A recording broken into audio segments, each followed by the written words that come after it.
Okay, so we got an Audi A3 E-Tron 2016 now installed with a reverse camera.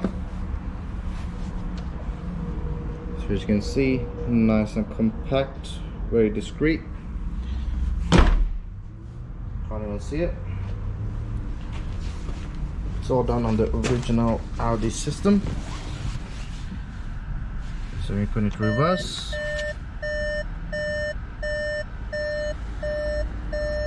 Comes up. So you got the full moving guidelines as well.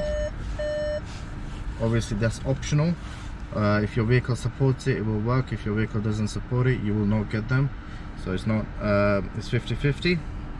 Your sensors get displayed here, so you can still use your sensors. So you got front sensor and your rear sensors will show there. So yeah, you still have access to the original parking aid as well. If you want this installed on yours, give us a shout. See the link down below. And thank you for watching. Make sure you like and subscribe.